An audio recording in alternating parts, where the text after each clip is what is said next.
같이 보실 성경은 전도서 한번 같이 보시겠습니다. 전도서 12장, 전도서 12장, 성경을 페이지로 이렇게 찾으셔도 됩니다. 957페이지입니다. 957페이지. 구약성경 957페이지, 전도서 12장 1절, 한 구절만 같이 한번 읽겠습니다. 너는 청년의 때, 곧 공고한 날이 이르기 전, 나는 아무 낙이 없다고 할 때가 가깝기 전에 너의 창조자를 기억하라. 오늘 한 시간, 그리고 또 이번에 주어지는 그 시간들 속에서 이 창조자라는 말은 아무것도 없는 상태에서 새로운 것을 만들어내는 분을 가리켜서 창조자라고 이야기를 합니다. 그 창조자는 우리 인생부터 시작해서 우리 눈에 보이는 것들, 눈에 보이지 아니하는 모든 것들을 창조하신 분입니다. 그분을 기억하라, 찾으라, 그렇게 이야기를 하고 있습니다. 오늘부터 여러분들과 함께 제목은 그냥 제가 정해놓은 제목은 바이블 스터디라고 이렇게 일주일 시간을 만들었는데, 제목이 바이블 스터디 그러니까 굉장히 막 거창하잖아요. 근데 그냥 우리말로 바꾸면 성경 공부입니다. 그냥 바이블 스터디, 성경 공부 또는 성경 강연회. 옛날에는 사경회라고 하는 이름으로 옛날 우리 복음이 들어오고 했던 초창기에는 사경회 이렇게 해서 우리가 성경 공부하는 시간들을 갖기도 했습니다. 부흥회라고 하는 또 시간이 별도로 있기도 했었죠. 그래서 부흥회는 주로 이제 찬양을 드리고 우리의 마음들을 아릴 수 있는 그런 시간들로 진행이 됐다 그러면, 사경회, 성경 강연회, 또 이 바이블 스터디는 찬양이라든지 또 이렇게 나눔을 한다든지 이런 것들을 제안을 하고 성경 자체, 성경 속에 나와 있는 내용들을 배우는 시간을 주된 시간들로 이렇게 공부를 하게 됩니다. 그래서 5일 동안 이렇게 이제 공부를 하게 될 텐데, 먼저 이야기를 해드리는 겁니다. 이 내용을 잘 숙지를 하시면 5일 동안 굉장히 많은 도움이 됩니다. 그래서 먼저 내용들을 이야기를 하고 넘어가려고 합니다. 그래서 맨 처음에 만물을 창조하신 하나님. 오늘 혹 첫 찬양이 어떤 찬양이었는지 기억하십니까? 그렇죠. 우리의 기억은 이렇게 짧습니다.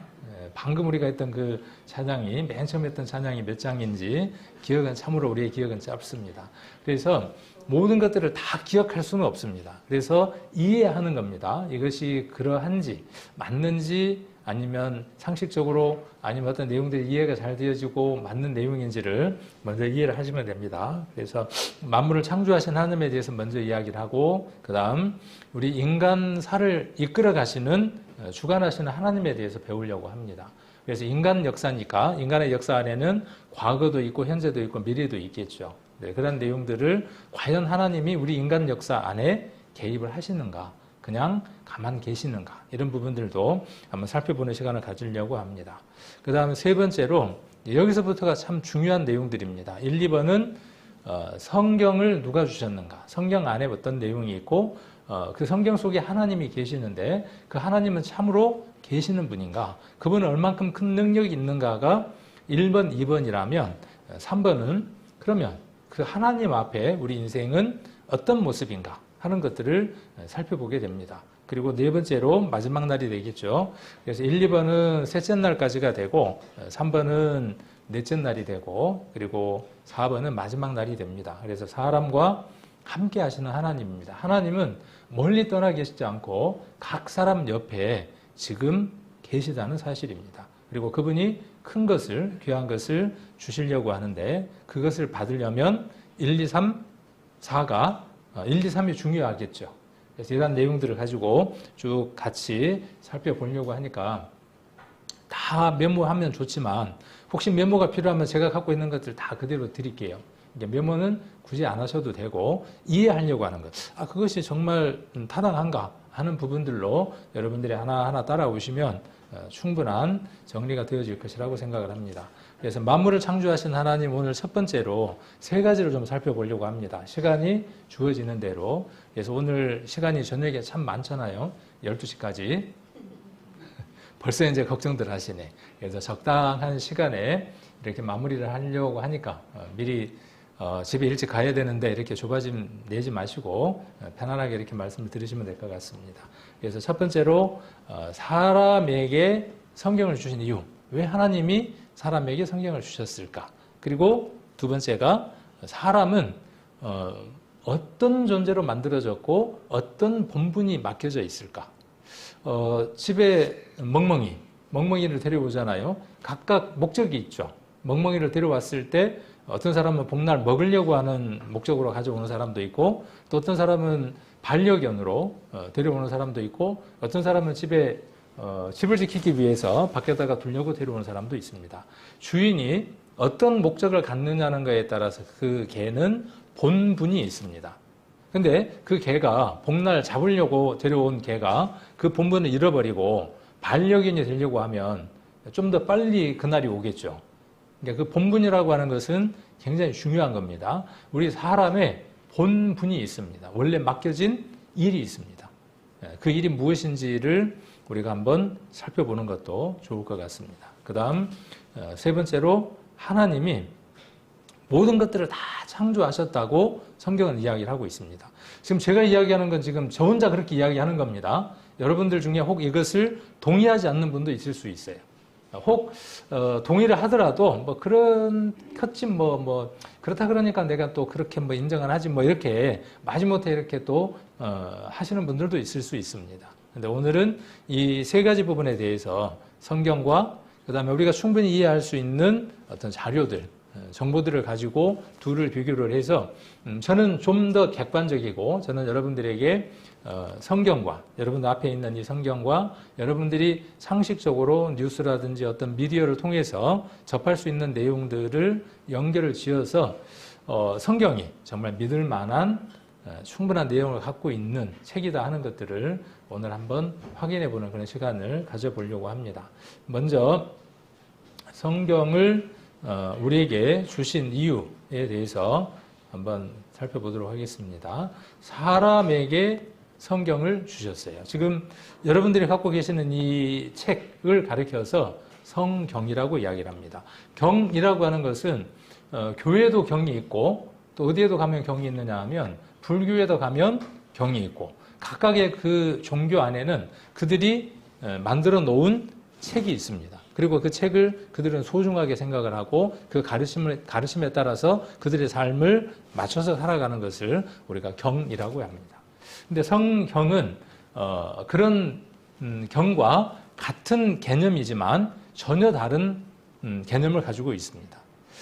사람의 가르침, 어느 누군가의 좋은 글을 가리켜서 경이라고 이야기를 합니다. 경이라고 이야기를 합니다. 그러나 성경은 사람의 가르침, 사람의 글이 아니라 성스러운 분, 하나님, 그분이 인간에게 주신 말씀을 가리켜서 성경이라고 이야기를 합니다. 그래서 바이블이라고 이야기하죠. 더 바이블 그렇게 이야기를 해야 맞습니다. 더 바이블이라고 이야기를 하면 지금 우리가 보고 있는 이 책, 우리는 성경책 이렇게 이야기를 하고 코쟁이들은 더 바이블 이렇게 이야기를 하는 겁니다. 자, 성경을 우리에게 주신 이유, 단답형으로 무엇일까요? 성경이 지금 이렇게 많은데 지금 몇 장일까요? 성경 장수가? 오늘 1189장이라고 배웁니다. 성경 총 장수가 1189장이나 돼요. 이 많은 걸 언제 다 읽고 이것 속에서 핵심이 무엇인지를 찾아낼 수 있겠냐는 것이죠. 그래서 먼저 성경을 공부하고 성경은 어떻게 기록되어 있느냐 하면 지도하는 사람이 없으면 깨달을 수 없다라고 기록을 하고 있습니다. 먼저 하나님의 말씀을 깨닫고 그 말씀 속에서 하나님의 비밀한 것들을 먼저 안 사람이, 그 사실을 깨달은 사람이 그 내용들을 가르쳐 주어야만 깨달을 수 있는 책이다 그렇게 이야기를 합니다. 그래서 5일간의 시간이 왜 필요하냐 하면 먼저 하나님의 그 은혜를 받고 하나님의 계획과 뜻과 그 모든 것들이 무엇인지를 5일 동안 다 알려드릴 수는 없어요. 너무나 광대하기 때문에. 그러나 그 가운데에서 가장 중심이 되고 기초가 되는 것들을 우리가 서로 공유하고 나눌 수 있는 시간을 갖는 것이죠. 그래서 하나님이 사람에게 성경을 왜 주셨는가에 대한 답을 먼저 한번 찾고 그 다음 내용들을 한번 확인해 보도록 하겠습니다. 요한복음을 한번 보겠습니다. 요한복음 20장입니다.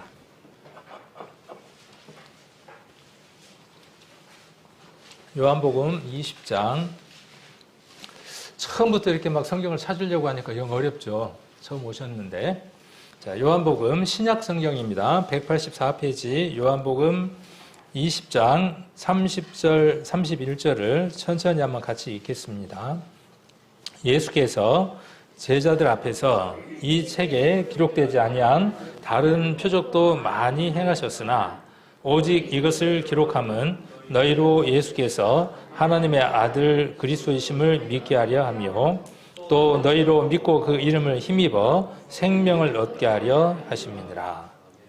여기 성경에 기록된 목적, 성경이 왜 기록되었는가 하는 내용들을 여기에 잘 이야기를 하고 있습니다. 그래서 30절에 보면 이 책에 기록되지 아니한 많은 표적. 나중에 이제 배우겠지만 예수님은 누구냐 하면 예수님은 보이지 않는 하나님이 보이는 하나님이 되신 분이 누구냐 하면 예수님입니다. 보이지 않는 하나님이 보이는 하나님이 되셨으니까 그분이 보이지 않는 하나님이라고 하는 표를 보이셔야 되겠죠. 그래서 병자를 살리고 뭉둥병자를 살리고 뭉둥병자를 낫게 하고 죽은 자를 살리고 많은 이적을 행하시죠. 그렇게 많은 이적을 행하신 것은 그분이 누구라는 것이냐 하면 사람이 어떻게 그런 일을 해? 사람이 어떻게 무리를 걸어? 사람이 어떻게 풍랑을 장장케 해? 하면서 우리가 성경을 읽으면서 그 예수라고 하는 사람에 대해서 이해할 수 없더라는 것이죠. 그런데 그 예수님은 이 세상에 오셔서 무리를 걷고 풍랑을 장전하게 하고 그렇게 수많은 이적, 표적을 행하신 것은 표적이에요. 표적. 그분이 누구라는 표적? 보이지 않는 하나님이 육신을 입은 하나님이 되셨다고 하는 표적이라는 것이죠. 그런 표적이 하나만 있다? 하나만 있다가 아니에요.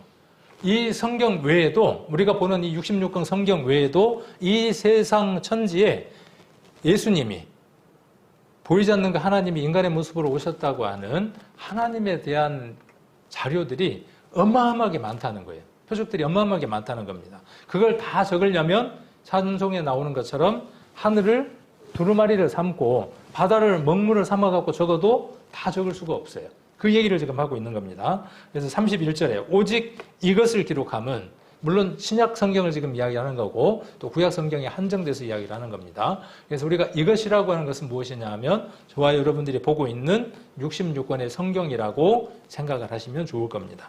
그래서 기록함은 너희로 예수께서 하나님의 아들 그리스도이심을 믿게 하려 함이요 그랬어요. 5일 동안 하려고 하는 내용이 어떤 내용이냐 하면 이 내용을 하려고 하는 겁니다. 예수님은 누구냐 하면 하나님의 아들이며 그리스도이시고 그렇죠. 예수님은 하나님의 아들이고 그리스도라고 하는 것을 여러분들이 믿을 수 있게끔 하는 것이 5일 동안 하는 일입니다.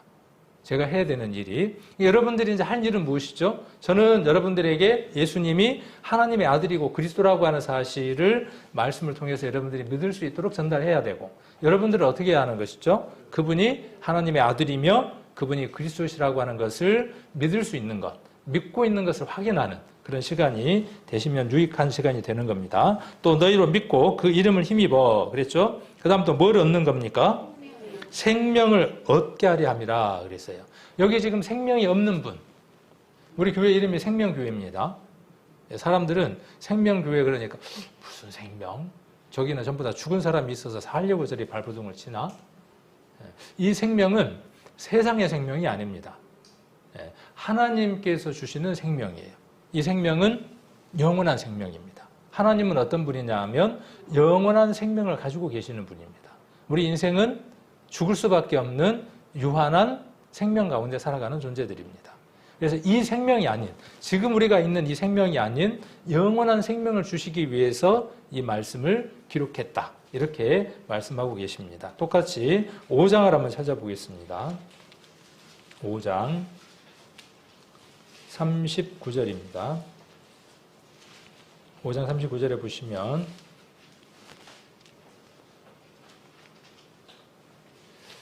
(39절) 같이 한번 읽겠습니다. 자, 너희가 성경에서 영생을 얻는 줄 생각하고 성경을 상고하거니와 이 성경이 곧 내게 대하여 증거하는 것이로라. 자, 너희 그랬으니까 성경을 보는 모든 사람들을 이야기를 하는 겁니다. 너희가 성경에서 지금 여러분들이 보고 있는 이 책입니다. 이 책에서 무엇을 얻습니까? 아까 요한복음 20장하고 연결을 지어 봅니다. 그 생명이 어떤 생명입니까? 영생이. 영생이라 그러니까 말이 갑자기 이해가 잘 안 돼. 풀어서 써봅니다. 영생이라는 말을 풀면 영원한 생명이라는 얘기입니다. 그 얘기를 줄여서 영생이라고 이렇게 쓴 겁니다. 그래서 영원한 생명이에요. 영원한 생명을 얻을 수 있다, 없다? 성경은 있다. 그럼 어떻게 영생을 얻느냐는 거예요. 어떻게 영생을 얻느냐 하면 노력하고 애쓰고 힘쓰고 교회 가서 열심히 기도하고 저 기도원에 가서 나무 뿌리를 흔들고 그렇게 해서 영생을 얻는 것이 아니라 여기 성경에 그렇게 기록되어 있으니까 어떻게 기록되어 있느냐 하면 성경을 상고하는 거예요. 상고라는 말은 좀 어려운 말인데 우리말로 풀면 자세하게 따져서 참고하거나 검토하는 거예요. 그러니까 성경을 공부할 때에는 어떤 자세가 바람직한 자세냐 하면 가만히 있어봐. 저렇게 지금 말하는 말이 맞나? 틀리나? 자세히 검토하고 따져보고 듣는 자세가 유익한 자세다. 그래야 무엇이 생길 수 있다. 믿음이 영생이 생길 수 있다. 자, 그리고 이렇게 이야기합니다. 이 성경이 여러분들이 보고 있는 이 성경은 누구에 대해서 증거하는 것이다? 곧 내게 대하여라고 되어 있는데 이 내게라고 하는 것은 요즘 보는 성경에는 빨간색으로 되어 있는 성경들도 있을 거예요. 빨간색으로 되어 있는 성경은 예수님이 말씀하신 것을 빨간색으로 이렇게 바꿔두었습니다. 그래서 이것은 예수님이 자기 자신에 대해서 이야기를 하는 겁니다. 그래서 예수님이 내게 대해서 증거하는 것이다. 성경 66권 전체는 누구에 대해서 말하고 있는 책이다? 예수님에 관해서 이야기하고 있는 책이다. 이렇게 기록하고 있습니다. 그래서 성경은 우리에게 왜 주셨습니까? 이걸 알아야 그 다음 맞는지 안 맞는지를 자세히 따져보고 검토할 거 아닙니까? 네, 영생을 얻게 하기 위해서. 그럼 영생은 어떻게 해서 얻습니까? 영생은 성경을 상고해서 얻는 겁니다. 또 19장도 한번 찾아보겠습니다. 19장 3절. 성경은 이렇게 여러 성경들을 찾아서 연결을 지으면 어떤 내용들로 기록되어 있는가를 자연스럽게 풀어갈 수 있도록 기록되어 있습니다. 19장 3절도 요한복음 갑자기 그 구절이 생각이 안 나네요. 19장 3절이 아니라 영생은 유일하신 참 하나님과 그의 보내신 자 예수 그리스도를 아는 것이다. 몇 장이죠? 17장 3절. 예. 17장 3절 한번 봅니다. 17장 3절 같이 한번 읽겠습니다. 자, 영생은 곧 유일하신 참 하나님과 그의 보내신 자 예수 그리스도를 아는 것입니다. 영생이라는 것은 어떤 것인지를 자연스럽게 지금 요한복음에서 몇 개 성경들을 쭉 연결지어서 지금 살펴보고 있는데 영생이라고 하는 것은 유일하신 참 하나님과 그의 보내신 자 예수 그리스도를 알므로 이루어지는 것이다. 그래서 알고 들음으로 말미암아 믿음으로 영생이 이루어지는 것이다. 아까 영생은 뭐라 그랬죠? 영원한 생명. 지금 여러분들이 갖고 있는 그 생명 말고 영원한 생명을 얻는 방법에 대해서 이야기를 하고 있습니다. 그래서 이 성경을 주신 목적은 이렇게 되어 있다고 하는 것을 먼저 결론적으로 우리가 살펴보고 그 다음 내용들을 한번 보도록 하겠습니다. 구약 성경에서는 성경 자체를 두루마리 책이라고 이렇게 표현하고 있습니다. 시편 40편 7절인데 그 시간이 없어서 성경을 이렇게 찾으려고 하니까 시간이 많이 소요돼서 성경을 제가 여러분들이 좀 보기 편하게 이렇게 넣었습니다. 그래서 지금 우리가 보는 성경은 개역 한글을 보고 있고요. 찬송가는 통일 찬송가를 이렇게 보고 있습니다.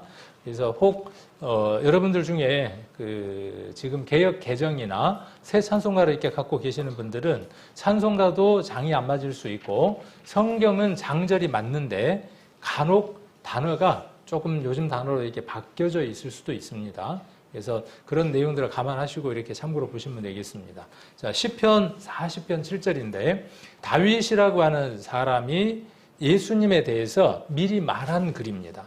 아까 예수님 뭐라고 말씀하셨냐 하면 성경이 누구에 대해서 증거하는 책이라고 말씀하셨냐 하면 내게 대해서 증거하는 책이라고 이야기를 했습니다. 그러니까 다윗이 누구에 대해서 증거하는 것이냐 하면 예수님에 대해서 말한 얘기예요. 그래서 시편 40편 7절에 보면 그때에 내가 말하기를 내가 왔나이다. 이것은 굉장히 중요한 내용을 포함하고 있는데 다윗이 예수님이 이 세상에 오실 것에 대해서 이야기를 하고 있고 그 내용들에 대해서 지금 말하고 있는 것입니다. 그때 내가 말하기를 내가 왔나이다. 나를 가리켜 기록한 것이 두루마리 책에 있나이다. 히브리서에 보면 예수님이 뭐라고 말씀하시느냐 하면 두루마리 책에 나를 가리켜 기록한 그 일을 내가 행하러 이 세상에 오셨다. 그렇게 말씀하고 계십니다. 다윗은 예수님이 하시는 말씀들을 미리 지금 증거하고 있는 겁니다. 자, 여기 보니까 어떤 책이라고 되어 있죠? 두루마리 책이라고 되어 있습니다. 그래서 두루마리 책, 예레미야를 한번 찾아보겠습니다. 예레미야 36장입니다. 36장 1절 한번 봅니다. 예레미야 36장 1절.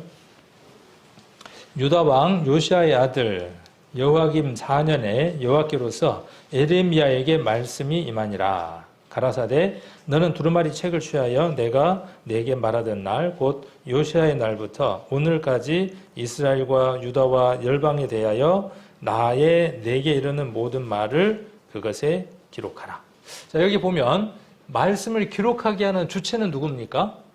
말씀을 기록하게 하는 주체는 누구냐 하면 여호와가 뭘까요? 여호와는 하나님이라는 말은 또 뭘까요? 참 교회에 오면 이 전문 용어가 있죠. 그래서 다 어느 곳마다 주로 쓰는 용어들이 있습니다. 이게 교회에 오면 주로 쓰는 용어가 있습니다. 그 용어 가운데에 빠지지 않는 단어가 어떤 것이냐 하면 하나님이라고 하는 단어는 절대로 빠지지 않습니다. 하나님이라는 말이 뭘까요? 자, 하나밖에 없는 님, 극존칭이에요. 한 분밖에 없는 분. 그래서 엘로힘이라고 이렇게 이야기를 하는데 한 분밖에 없는 신, 절대자는 한 분밖에 없다. 다른 신은 없다. 그러니까 하나님의 이름 속에 하나님이라고 하는 그 단어 속에 이미 무엇이 전제되어 있느냐 하면 다른 신은 용납하지 않는 겁니다. 기독교는 좀 죽어들 것만 옳다고 그래. 왜 우리 것만 옳다고 이야기를 하느냐 하면 성경에 하나님이 그렇게 말씀을 해 놓으셨기 때문에 그렇습니다. 과연 그러면 하나님 외에 다른 신이 존재하는지 안 하는지는 우리가 성경을 통해서 한번 살펴보면 알 수 있게 되겠죠. 자, 그래서 하나님이라고 하는 분이 주체적으로 누구를 불렀느냐 하면 에레미야라고 하는 한 사람을 불렀습니다. 이런 사람을 가리켜서 선지자라고 이야기를 합니다. 말씀을 받아서 기록한 사람들을 선지자라고 이야기를 하고 예레미야라고 하는 사람을 불렀습니다. 그냥 아무 때나 불렀다 그렇게 이야기를 하지 않고 성경은 정확하게 장소와 일시를 명확하게 이야기를 합니다. 그래서 이것은 장소와 일시를 이야기하는 것은 무엇이냐 하면 이것이 실질적인 사건임을 이야기를 하는 겁니다. 여러분들이 일기를 썼습니다. 그 일기 쓴 것 법적인 효력이 있을까요? 없을까요? 법적 효력을 갖습니다. 네. 그것이 그날 그러한 일들이 있다고 하는 것들이 명시되어 있고 확증되어지면 법적인 효력을 갖습니다. 왜요? 그 일은 실제로 자기 안에 일어났던 일이기 때문에 그렇습니다. 이것도 마찬가지입니다. 그렇게 일어난 일을 에레미야가 기록했어요. 그래서 하나님이 주체이지만 그가 받아서 기록했기 때문에 그 선지자의 이름을 써서 에레미야서라고 우리가 읽습니다. 에레미야서, 에레미야의 글인 것 같지만 실은 누구의 글이냐 하면 하나님의 말씀인 것입니다. 그래서 어디에다가 적으라 그랬습니까? 매체가 두루마리라고 하는 것에다가 기록을 해서 두루마리 책에다가 기록을 해라. 그래서 어떤 내용을 기록해라? 구체적으로 2절에 보면 이러한 내용을 기록해라 하고 자세하게 이야기해 주시는 걸 볼 수 있습니다. 자, 그래서 두루마리 책은 시편에 지금 뭐라고 이야기를 하고 있느냐 하면 나를 가리켜 기록된 모든 것이다. 그러니까 신구약 성경 전체는 누구를 설명하려고 하는 책이냐 하면 예수님이 어떤 분인지를, 하나님이 어떤 분인지를, 그분이 어떤 일을 하셨는지, 어떤 일을 하실 건지를 기록하고 있는 책이다. 이렇게 이야기를 하고 있고, 그러한 모든 내용들을 어디에다가 기록해라? 두루마리라고 하는 것에다가 기록해라. 두루마리라고 하는 것은 어떤 것이냐 하면 양이나 소나 짐승을 잡아서 가죽을 취합니다. 그리고 그 가죽에다가 글을 기록한 것을 가리켜서 두루마리라고 이야기를 합니다. 지금 우리는 행복한 시대에 살고 있는 겁니다. 이렇게 종이라고 하는 게 있고 인쇄술이 발달해서 지금은 인쇄소가 다 망했죠. 왜 망했냐 하면 개인 컴퓨터와 프린터가 발달했기 때문에 인쇄소가 밥 먹고 살지를 못해요. 근데 옛날에는 인쇄소가 먹고 살았죠. 인쇄를 하려면 꼭 거기를 가야만 했기 때문에. 그러나 그 이전보다 훨씬 더 이전에는 문자가 발명되고 또 활자술이 발명되기 전에, 종이가 발견되기 전에는 훨씬 이전에는 어떻게 문서를 기록했느냐 하면 두루마리라고 하는 곳에다가 이렇게 글을 기록했다라고 이야기를 하고 있습니다. 여호와라고 하는 말이 나왔으니까 하나님이라는 말은 이제 누구에게 설명해 줄 수 있겠죠. 하나님이라는 말은 하나밖에 없는 절대적인 분, 그런 말의 존칭이다. 그러니까 신은 한 분밖에 없다. 그런 의미이다. 이렇게 이제 전달해 줄 수 있겠죠. 그러면 여호와라는 말은 무슨 말일까요? 여호와. 여호와라는 말은 야훼라고 하는 말, 그 영어에 지호버라고 되어 있는 말을 중국말로 바꾸면서 여호와라고 음력을 한 겁니다. 그러니까 그 야훼라고 하는 이 원어를 영어로 지호버로 바꾸고 그렇게 바꾼 것을 이제 한자로 바꾸다 보니까 무엇이 되어졌느냐 하면 그 여호와가 된 겁니다. 그리스도라는 말을 기독교로 한자로 차음을 하다 보니까 뭐가 됐냐 하면 기독이라고 하는 한자가 됐어요. 한자의 그 기독이라고 하는 뜻과 그리스도라고 하는 말은 전혀 다른 뜻이거든요. 한문으로는. 근데 그 그리스도라고 하는 영어를 중국말로 이렇게 바꾸다 보니까 기독이라고 하는 말로 이렇게 바뀌어졌습니다. 그래서 그런 부분들을 보게 되면 여호와라는 말은 야훼라는 뜻이고 야훼라는 말은 어떤 말이냐 하면 자존자라는 뜻입니다. 자존자. 스스로 존재하시는 분, 그런 뜻입니다. 그래서 출애굽기 3장 14절에 보면 하나님이 모세가 하나님에게 뭐라고 말씀하느냐 하면 우리 백성에게 가서 보이지 않는 당신을, 말씀 속에 있는 그 하나님을, 말씀하시는 그 하나님을 이스라엘 백성에게 전달해야 될 텐데 당신의 이름을 무엇이라고 이야기를 할까요? 라고 이야기를 했을 때 하나님 뭐라고 답을 하시느냐 하면 I am that I am. 나는 스스로 있는 자다. 나는 이다. 그러니까 나는 이다니까 그 뒤에다가 무엇이든지 붙이면 어떻게 되겠어요? 그분은 모든 것인 거예요. 나는 이다. I am. 거기 뒤에다가 뭘 붙이면 I am boy 그러면 어떻게 돼요? 나는 소년이다. 그렇죠? 하나님은 모든 것에 전부 되시는 분이에요. 그분이 누구냐 하면 여호와예요. 여호와, 야훼. 그러니까 스스로 계시는 분입니다. 호세아서를 한번 찾아보겠습니다. 호세아서 12장입니다. 호세아 12장 5절입니다. 구약성경 1266페이지입니다. 호세아 1266페이지 호세아 12장 5절 같이 한번 읽겠습니다. 저는 만군의 하나님 여호와시라. 여호와는 그의 기념 증언이라. 자, 저는, 하나님은 그분이죠. 하나님은 같은 얘기입니다. 만군의 하나님 여호와시라. 여호와는 그랬죠. 그의 기념 칭호입니다. 기념 칭호라는 말을 좀 쉬운 말로 더 풀면 그를 기억하게 할 이름이다 그 말이에요. 그를 기억해야 하는 거예요. 세상 모든 사람은 다른 것 다 잊어버려도 상관이 없어요. 그러나 모든 사람은 무엇을 기억해야 합니까? 그 이름을 기억해야 돼요. 그래서 그의 기념 칭호다라는 말은 그 이름을 기억해야 한다. 언제까지요? 영원토록 기억해야 할 이름. 그 이름이 여호와다. 이렇게 이야기를 하고 있습니다. 그래서 영원 전부터 자존하시는 분이라는 말의 뜻이 여호와입니다. 오늘 상당히 많은 개념을 정리하고 돌아갑니다. 아직 돌아갈 시간은 안 됐지만은 하나님, 성경, 그 다음에 여호와. 그죠? 굉장히 중요한 것들을 지금 우리가 알고 갑니다. 교회를 수십 년을 다녀도 이 내용을 제대로 설명할 수 있을는지는 모르겠습니다. 관심이 없으면 설명을 하기가 좀 어렵습니다. 그래서 이렇게 양을 잡아서 양 가죽에다가 이렇게 하나님이 말씀하신 것을 아까 에레미야가 받아서 기록한 겁니다. 그것을 에레미야서라고 이야기를 합니다. 이게 보관이 돼야 될 거 아니에요. 어디에다 보관을 할까요? 이스라엘은 상당히 습한 곳이에요. 그래서 두루마리나 이런 것들이 오랫동안 보관하기 위해서는 토기, 흙으로 만들어진 항아리 속에다가 넣고 위에를 이렇게 뚜껑을 닫으면 우리도 습기에 항아리는 좀 강하죠. 그렇게 해서 보관을 합니다. 그리고 이것을 어떻게 하느냐 하면 봉인합니다. 그렇게 기록된 성경들을 이렇게 봉인하고 이걸 펼치면 이렇게 두루마리가 되는 거죠. 이렇게 펼치면 두루마리가 됩니다. 다니엘서도 한번 찾아보겠습니다. 다니엘서 12장 4절입니다.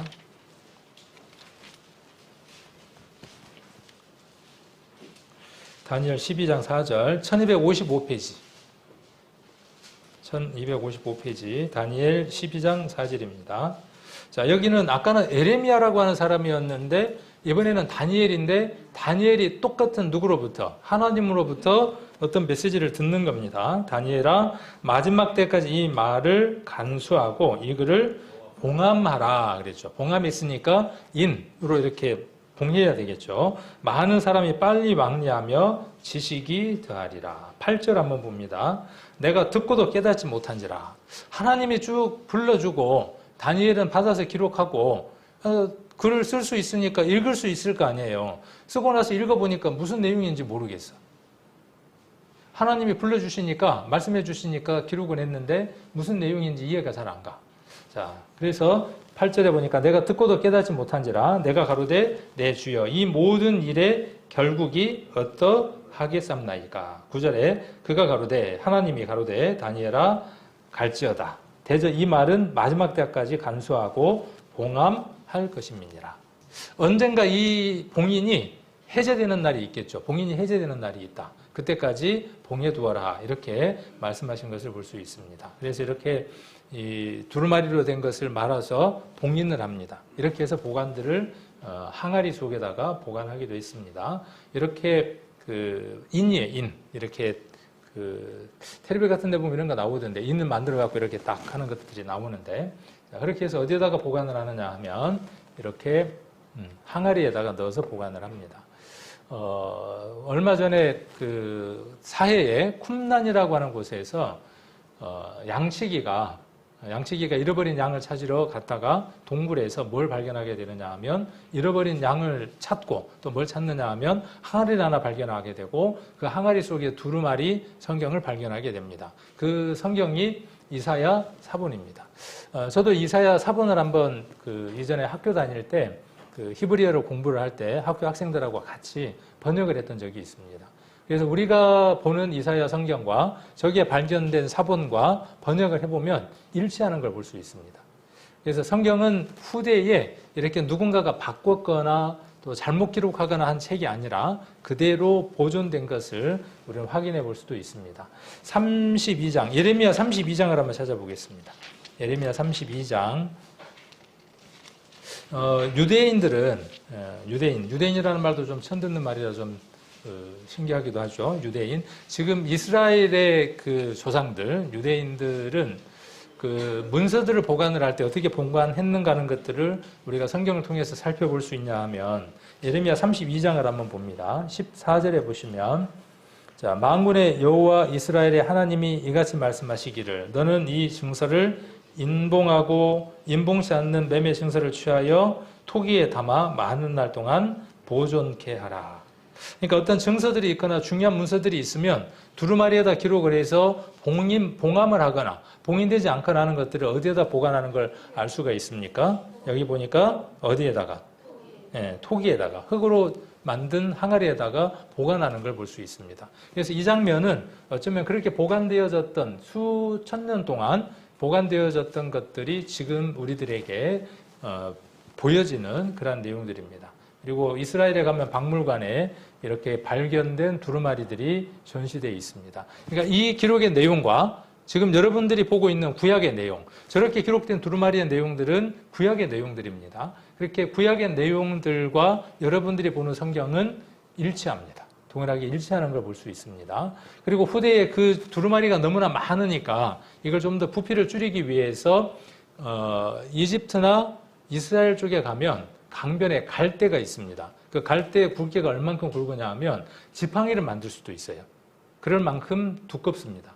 그 섬유질로 되어 있는 것을 어떻게 하느냐 하면 물에 있는 갈대를 잘라서 이렇게 배를 자르고 펼치면 섬유질이 나옵니다. 그리고 그 섬유질들을 여러 개를 이어서 뭘 만드느냐 하면 종이를 만듭니다. 그래서 그렇게 만든 종이, 파피루스로 만든 종이를 뭐라 그러냐 하면 페이퍼라고 이야기를 합니다. 최초의 성경을 기록하기 위해서 파피루스에다가 이렇게 기록한 것을 가리켜서 그 파피루스 종이에다가 기록한 것을 가리켜서 바이블, 뭐 페이퍼 이렇게 이야기하기도 합니다. 그래서 종이의 재료 파피루스로 만든 최초의 종이라고 이렇게 되어져 있습니다. 그래서 점점 이것이 경량화되는 거죠. 두루마리로 되어 있던 것들이 파피루스로 바뀌고 또 이것들이 어디로 기록되어지느냐 하면 판으로 달려가면서 읽을 수 있도록 하박국 2장 2절에 보면 어떻게 기록되어 있느냐 하면 이 성경을 판에 새겨서 달려가면서 읽을 수 있도록 하라 이렇게 기록되어 있습니다. 지금 성경 어떻습니까? 달려가면서가 아니라 날아가면서도 읽을 수 있죠.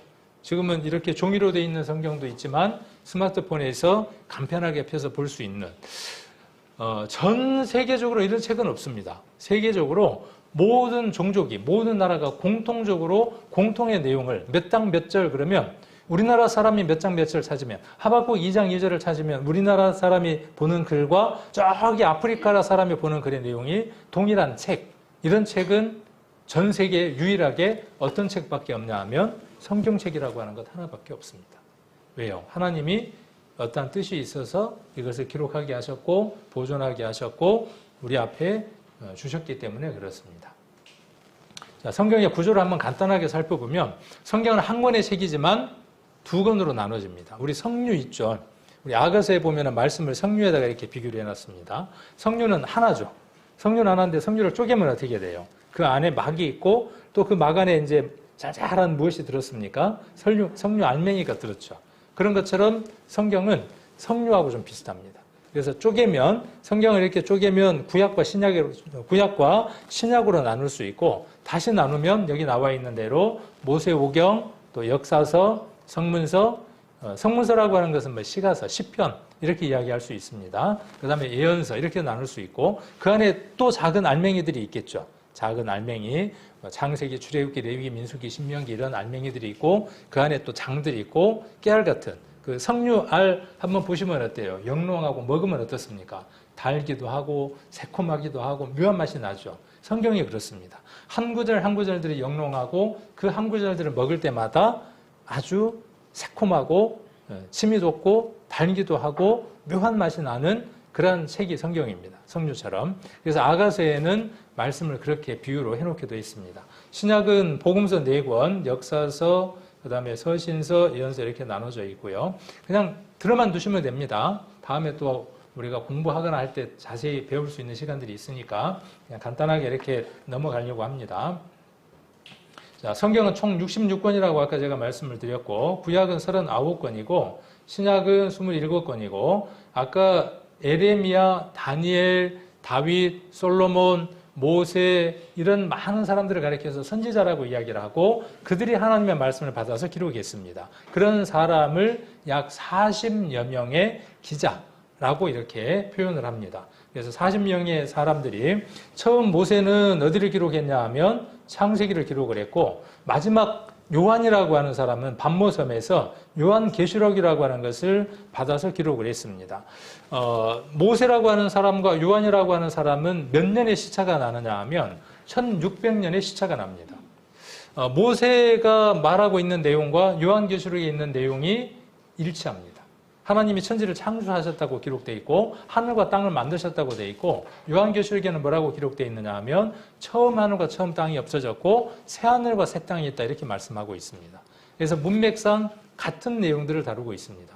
이 얘기는 무슨 얘기냐 하면 모세의 글이 아니고 요한의 글이 아니라 1600년 이상을 사는 아주 영원한 세월을 사시는 그분이 이 내용을 계획하셨고 기록했다고 하는 것을 알 수 있습니다.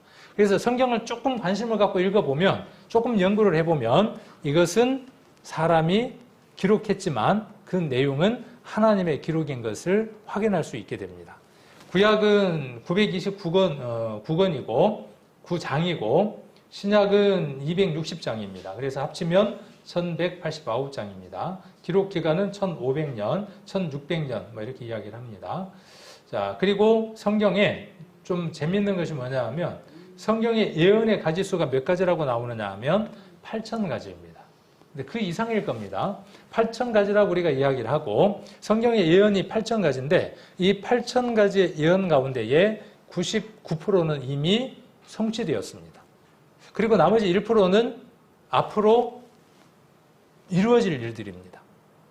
그래서 이번에 어떤 부분들을 조금 살펴볼 수 있냐 하면 성취된 내용들의 일부를 볼 수 있고 앞으로 성취될 내용에 대한 내용들도 이번에 공부를 하면서 잠깐 보실 수 있을 겁니다.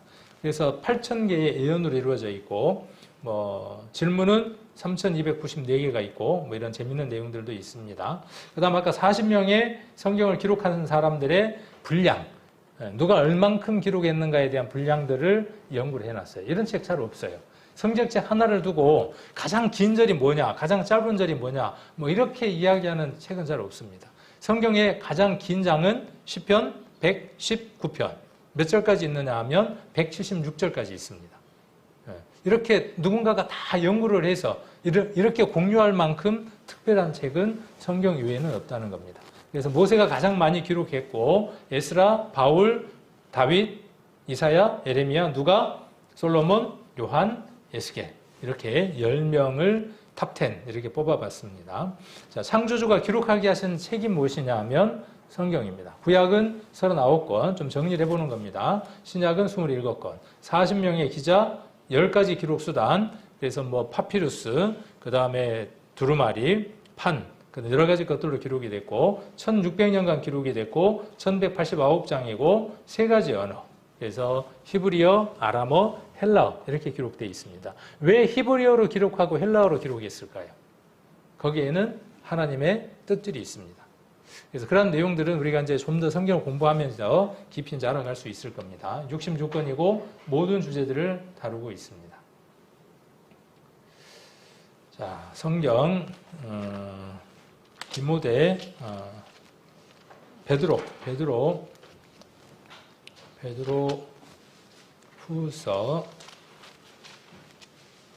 후서 1장입니다. 베드로 후서 1장 21절입니다. 베드로 후서 1장 21절 385페이지입니다. 같이 한번 읽겠습니다. 예언은 언제든지 사람의 뜻으로 낸 것이 아니요 오직 성령의 감동하심을 입은 사람들이 하나님께 받아 말한 것입니다. 아까 8,000개가 넘는 예언이 있다 그랬죠. 성경은 많은 부분이 예언으로 이루어져 있습니다. 그 예언은 사람의 뜻으로 자기 마음대로 낸 것이 아니라 하나님의 감동하심을 입은 사람들이 하나님께 받아서 기록한 겁니다. 그래서 대필자라고 이야기를 하는 겁니다. 받아서 기록한 책, 그 책이 무엇이냐 하면 성경입니다. 자, 구약 성경은 세 부분으로 나눠져 있습니다. 우리가 보고 있는 구약 성경은 아까 예수님이라고 하는 분이 계셨다 그랬죠. 그 예수님이라고 하는 분이 지금으로부터 2000년 전의 분입니다. 2000년 전의 사람인데 그 예수님이 2000년 전의 예수님이 지금 우리가 보고 있는 그 구약 성경을 보셨어요. 그리고 그 구약의 분류는 지금도 그대로 분류하고 있습니다. 그래서 유대인들은 구약을 분류할 때 이렇게 세 부분으로 분류를 합니다. 누가복음 24장 44절인데 또 이르시되 내가 너희와 함께 있을 때에 너희에게 말한 바 곧 모세의 율법과 선지자의 글과 시편. 그러니까 구약은 타나크라고 유대인들은 이야기를 하는데 우리는 구약이라고 이야기합니다. 영어로는 올드 테스타먼트라고 이야기를 하고 구약은 유대인들이 뭐라고 이야기하느냐 하면 타락이라고 이야기를 한다고요. 그래서 뭘 담고 있느냐? 이렇게 세 부분이다 그 말이에요. 모세의 율법, 선지자의 글, 시편 이렇게 나눈다는 겁니다. 아까 우리는 네 부분으로 나눴었죠. 기독교에서는 네 부분으로 구약과 신약을 이렇게 분류를 했지만 유대인들은 세 부분으로 분류를 하고 있고 예수님도 뭐라고 말씀하시고 있느냐 하면 구약은 그렇게 세 부분으로 나눠져 있다. 그런데 누구에 관한 것이다? 내게 관한 것이다. 그렇게 예수님이 말씀하고 계시죠. 그래서 토라, 네빔, 케투빔 이렇게 이야기를 합니다. 히브리어입니다. 그래서 토라는 모세의 율법, 창세기, 출애굽기, 레위기, 민수기, 신명기를 얘기를 하고 네빔은 선지자의 글, 아까 에레미야라든지 에스겔이라든지 이사야라든지 다니엘이라든지 이런 성경들을 선지자의 글이라고 이야기를 합니다. 그 다음에 시편, 아까 39권을 이렇게 분류했다는 겁니다. 시편은 욥기, 시편, 잠언, 전도서 이렇게 성문서를 이야기를 합니다. 그런 성경들을 뭐라고 이야기를 하느냐 하면 시편이라고 이야기를 합니다. 그러니까 이 모든 내용들이 누구에 관한 것이라는 것이죠. 이 모든 것들이 누구에 관한 것이다? 예수님 자신이 뭐라고 이야기를 하느냐 하면 내게 대해서 이야기한 것이다. 그러면 성경을 읽으면 누구를 만날까요? 이 땡땡을 만나잖아요. 성경을 쭉 읽으면 정땡땡을 만나요. 여기서 실명을 이야기하면 잡혀가니까 실명을 제가 이야기를 못하고, 성경을 그렇게 부지런히 읽었는데 사람을 만나요. 성경을 부지런히 읽었는데 아무개를 만나요. 성경 잘못 읽은 겁니다. 왜? 성경이 이렇게 이야기를 하고 있기 때문에 그래요. 많은 이단들이, 많은 사이비들이 왜 생기느냐 하면 성경을 제대로 상고하지 않기 때문에 그렇습니다. 성경에 이미 이렇게 무엇이라고 기록되어 있기 때문에, 예수님에 대해서 이야기를 하고 있기 때문에, 그래서 나를 가리켜 기록한 것이라고 이야기를 하고 있습니다. 성경을 주신 목적, 아까 무엇을 얻기 위한 것이라 그랬죠? 영생을 얻도록 하기 위한 것이고, 예수 그리스도를 믿는 겁니다. 지금 예수 그리스도가 누구인지를 내가 알고 믿지 못하니까 그 예수 그리스도를 알고 믿게 하기 위해서 무엇을 기록하셨다? 성경을 기록하셨다. 하나님이 누구인지 우리가 알 수 없어요. 그러면 하나님이 누구인지 그분이 어떻게 하셔야 돼요? 그분 자신이 자기가 어떤 분인가를 설명해 주셔야 돼요. 그것이 성경입니다. 하나님 자신이 어떤 분인지를 계시라는 말은 감춰놓았다는 뜻이 아닙니다. 계시라는 말은 열어서 보여준다는 뜻입니다. 비밀한 것을 열어서 보여주시는 것이 성경입니다. 자, 그래서 사람에게 성경을 주신 목적, 오늘 큰 것을 먼저 하나 알았습니다. 하나님, 여호와, 성경의 목적, 그 내용들 간단하니까 기억을 하실 수 있겠죠. 자, 그리고 두 번째로 사람의 본분입니다. 사람은 왜 존재하느냐 하는 겁니다. 아까 우리가 전도서를 같이 봤었죠. 전도서 12장을 한번 가봅니다. 전도서 12장.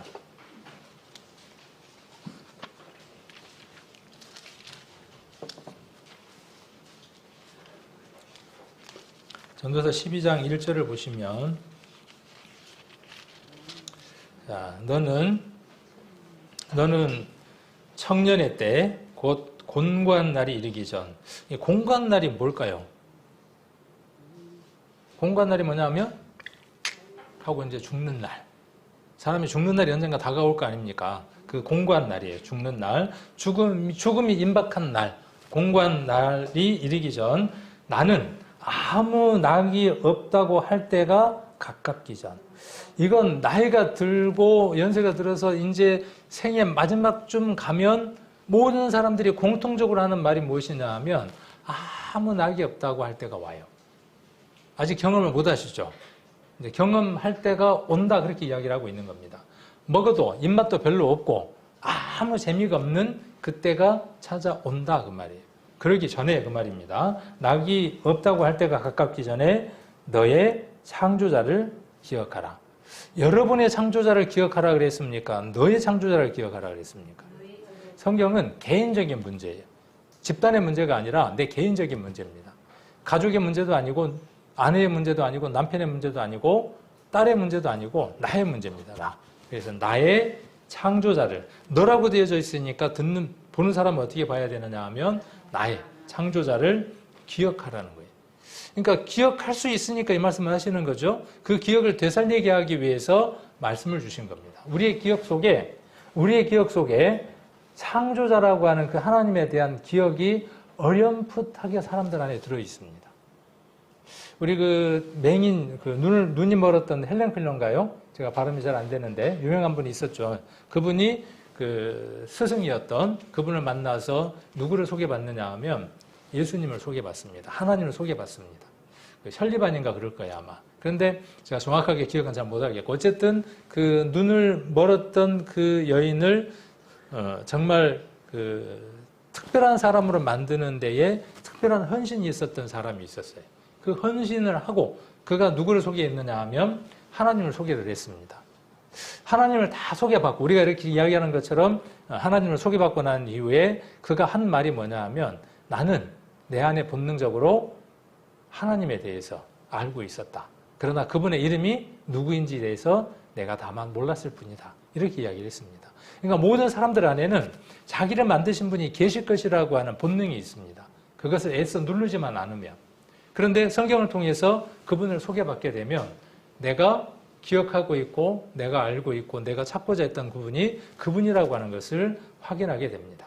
그래서 나의 창조자를 기억하라고 이야기를 하고 있고, 2절에 한번 보시면 이 전도서를 보면 굉장히 문학적으로 표현이 되어져 있습니다. 그래서 내용들을 읽을 때 그 문학적인 내용들과 함께 내용을 읽으면 굉장히 우리가 많은 것들을 발견할 수 있습니다. 2절에 보면 해와 빛과 달과 별들이 어둡기 전에 비 뒤에 구름이 다시 일어나기 전에 그리하라. 1절과 2절은 같은 내용을 다시 한 번 더 반복하고 있는 겁니다. 그리고 3절부터 시작해서 7절까지의 내용도 그 내용을 좀 더 구체적으로 쭉 늘려서 설명하고 있는 겁니다. 자, 3절부터 7절까지를 천천히 한번 같이 한번 읽겠습니다. 그런 날에는 집을 지키는 자들이 떨 것이며 힘 있는 자들이 굽어져질 것이며 맷돌질하는 자들이 적어짐으로 그칠 것이며 창들로 내어다 보이는 자가 어두워질 것이며 길거리 문들이 닫혀질 것이며 맷돌 소리가 적어질 것이며 새의 소리를 인하여 일어날 것이며 음악하는 여자들은 다 쇠하여질 것이며 그런 자들은 높은 곳을 두려워할 것이며 길에서는 놀랄 것이며 살구나무꽃이 필 것이며 메뚜기도 짐이 될 것이며 원욕이 그치리니 이는 사람이 자기 영원한 집으로 돌아가고 조문 자들이 거리로 왕래하게 됨이라. 6절 같이 읽겠습니다. 은줄이 풀리고 금그릇이 깨어지고 항아리가 샘 곁에서 깨어지고 바퀴가 우물 위에서 깨어지고 흙은 여전히 땅으로 돌아가고 신은 그 주신 하나님께로 돌아가기 전에 기억하라. 뭔 내용인지는 정확하게는 이해는 못하겠지만 하여튼 뭔가 좀 느낌이 쎄하니 그렇긴 하죠. 그래서 이 내용들을 조금 문학적인 것과 그다음 우리가 이해할 수 있는 내용들을 한번 연관해서 한번 살펴보려고 합니다. 해라고 하는 것은 우리 안에 있는 영을 이야기합니다. 영. 해와 무엇을 이야기하느냐 하면 빛을 이야기를 하죠. 사람이 빛을 잃으면 끝나는 겁니다. 우리 안에 영이 있습니다. 해 같은 영이 있습니다. 빛이 있습니다. 그리고 무엇이 있느냐 하면 달이 있습니다. 달. 달은 무엇이냐 하면 혼입니다. 저와 여러분 안에 있는 혼입니다. 지정의라고 하는 감정이 있고 의지가 있고 또 같이 지식이 있고 이렇게 세 가지의 작용이 혼의 작용입니다. 이걸 제가 이렇게 종종 말씀을 드리는데 혼의 작용은 어떤 거냐면 이런 겁니다. 여기 화병이 있네? 여기 화병이 있네? 하는 건 뭐예요? 뭔가 바라보고 아는 거죠.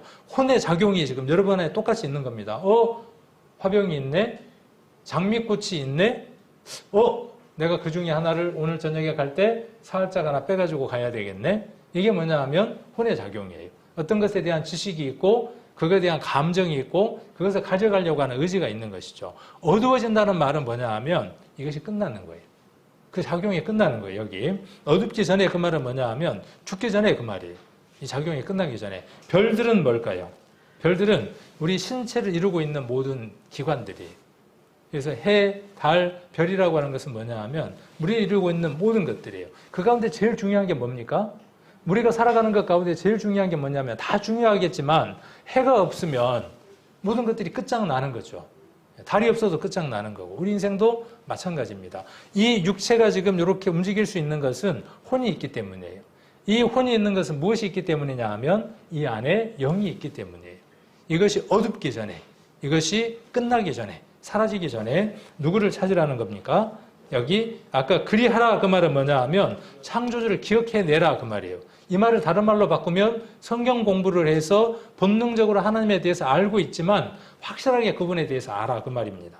그리고 또 반복됩니다. 비 뒤에 구름이 그랬어요. 비라고 하는 건 좀 좋은 거예요, 안 좋은 거예요? 비는 별로 안 좋은 거예요, 지금. 비가 내려서 어떻게, 지금 비가 계속 오니까 좋아요, 안 좋아요? 근데 비가 왔는데 한번 쏟아지고 난 다음에 또 어떻게 해요? 먹구름이 쫙 몰려와요. 그러면 어때요? 뭔가 좀 서산하니 불안하죠. 그런 분위기들을 우리가 2절에서 이렇게 느끼시면 될 것 같습니다. 그래서 비구름이라고 하는 것은 인간의 비애, 우수, 고뇌, 불행들을 등을 암시하는 비유, 죽음 직전에 사람에게 찾아오는 온갖 사망의 징조, 이런 것들을 마치 폭풍 전야에 비유하고 있는 겁니다. 자, 그리고 이제 3절부터 한번 봅니다. 그런 날에는, 그래서 그런 날은 뭐죠? 그런 날은 뭐냐면 앞에 보면 아무 낙이 없는 거예요. 비 뒤에 구름이 다시 일어나고 있는 거예요. 어둠이 찾아온 거예요. 그런 날을 지금 이야기를 하는 겁니다. 그러면 그런 날이 어떤 모습인지를 우리가 3절을 통해서 알 수 있겠죠. 그런 날에는 집을 지키는 자들이 뜰 것이며, 아까 읽었으니까 그 읽은 거에다가 여러분들이 이해할 수 있는 자료들을 한번 넣어 볼게요. 그런 날에는 집을 지키는 자들이 뜬다 그랬어요. 집을 지키는 자가 떨죠. 온 몸들이 마디마디가 정상적이질 않아요. 손도 어떻습니까? 손도 어느 정도 나이가 되면 덜덜덜덜 떨려요. 제가 아는 분들도 젊었을 때 만났는데 시간이 지나니까요. 지금 뵈니까 어떠냐면 컵잔을 듣는데 이렇게 떨어요. 자기가 안 떨고 싶은데 안 떨려고 하면 더 편할수록 더 떨어요. 자, 어느 날이 다가온 겁니까? 해, 달, 별들이 어두울 때가 다가온 겁니다. 그러기 전에 어떻게 하라는 거죠? 창조자를 기억하라는 거예요. 허리가 구부러져 갖고 제대로 걷지도 못해. 땅에 붙어 갖고. 저희 어머니 보고 제가 간혹 뭐라 그러냐면 왜 땅에 자꾸 붙냐고. 좀 이렇게 허리를 쫙 펴지. 쫙 좀 펴고 걷지. 근데 돼요, 안 돼요? 나도 모르게 이렇게 구부러지는 걸요. 왜? 주어진 대로, 말씀대로 진행되어 가는 과정들이죠. 그런 날에는 집을 지키는 자들이 뜹니다. 자, 여기 할아버지도 어때요? 지팡이를 잡고 제대로 걷지를 못해, 의지하고. 그래서 노인 노자, 늙을 노자가 지팡이를 짚고 있는 노인의 모습을 그대로 본뜬 글자가 늙을 노자입니다. 늙어가는 과정이 주어지는 것이죠. 힘 있는 자들이 구부러진다 그랬죠. 그래서 구부러지니까 제대로 걷지를 못하니까 어때요? 뭔가 밀고 댄 게 지팡이보다는 뭐가 나아요? 저렇게 밀고 대면 유모차도 있고 유모차 아닌 것들도 있더라고. 전용으로 나와가지고. 그래서 쇼핑을 해갖고 넣기도 하고 가다가 앉을 수도 있고 해서 밀고 다니는 거죠. 왜? 힘 있는 자가 구부러져가지고 제대로 다닐 수가 없으니까. 어르신들이 이렇게 가면서 뭐라 그래요? 아까 저처럼 허리 좀 펴세요 그러면 니도 내 나이 돼봐라. 그 얘기를 듣는 거죠. 지금 성경은 그 얘기를 하는 거예요. 그 나이가 되기 전에 총명할 때 정신 제대로 바뀌어 있을 때 누구를 찾으라는 거예요? 창조자를 찾으라는 거예요. 청년의 때. 자, 맷돌질 하는 자들이 적어짐으로 그칠 거다 그랬어요. 맷돌. 맷돌을 이렇게 가는 거죠. 음식물을 가는 거죠. 우리 신체 기관 중에 맷돌이 뭐겠어요? 그죠? 이제 금방 이해가 되죠. 문학적인 표현이에요. 굉장히 문학적인 표현입니다. 자, 맷돌질하는 이빨이 어떻게 돼요? 적어짐으로 그쳐요. 먹고 싶어도 맛있게 먹을 수도 없어요.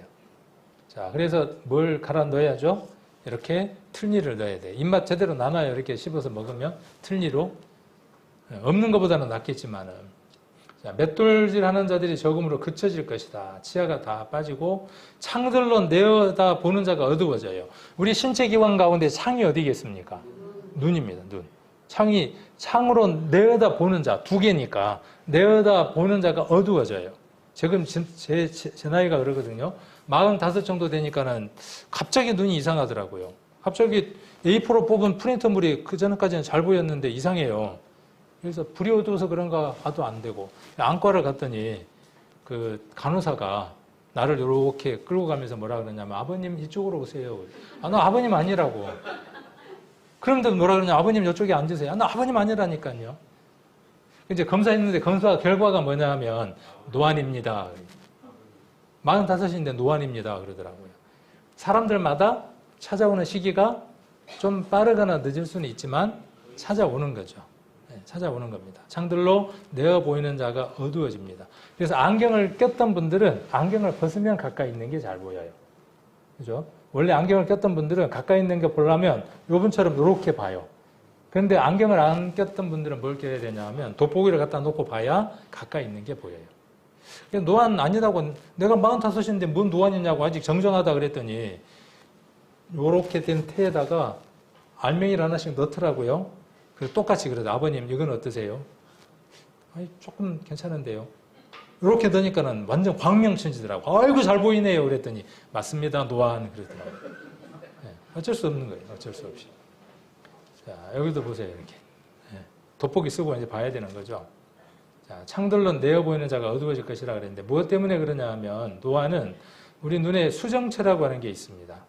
이 수정체라고 하는 게 카메라 조리개처럼 얘가 늘어났다가 줄어들었다가 하면서 들어온 것들을 조절을 해줘야 되는데 나이가 들면서 이 수정체가 탄력을 잃는 거예요. 탄력을 잃으니까 어때요?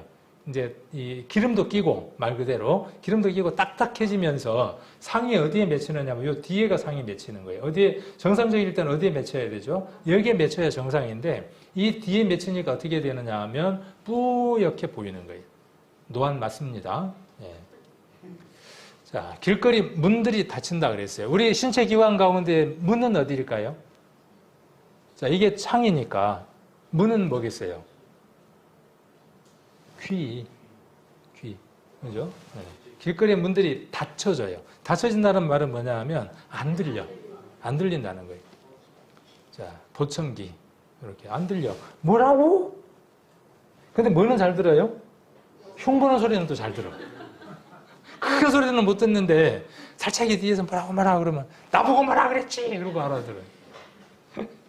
네, 이렇게 이제 보청기를 해야 돼. 네. 자, 새의 소리 인하여 깬다 그랬죠. 아까 12장 몇 절이었습니까? 12장 4절에 보시면 근데 새의 소리가 커요, 적어요? 아침에 상당히 시끄럽기는 해. 근데 아까 언어하고는 좀 반대인 것 같아요. 이 길거리 문들이 닫힌다 그랬으니까 안 들려야 될 텐데 새소리 때문에 깨죠. 좀 약간 반대인 것 같잖아요. 새의 소리 인하여 깨는 건 뭐 때문에 그러냐 하면 뇌 안에 송과선이라고 하는 기관이 있습니다. 이 기관이 어떻게 되어지느냐 하면 나이가 들면 여기 보면 송과선이라고 하는 것은 멜라토닌이라고 하는 호르몬이 있는데 이 호르몬이 나이가 들면서 호르몬 준비가 줄어들게 돼요. 호르몬 분비가 정상적이어야 잠을 제대로 자고 할 텐데 이 송과선에서 아까 뭐라 그랬죠? 이름이? 기억이 잘 안 나는데 기억해야 돼요? 안 해야 돼요? 뭐 기억 안 해도 별 문제 없어. 인터넷 찾으면 다 나오는 것들이니까. 그러니까 멜라토닌이라고 하는 것이 잠을 잘 자게 해주는 호르몬인데 이 호르몬의 분비가 줄어드니까 어떻게 돼요? 새소리 때문에도 깨는 거예요. 잠이 줄어지는 겁니다. 자, 이런 현상이 나오기 전에 어떻게 하라고요? 창조자를 기억하라 그 말이에요.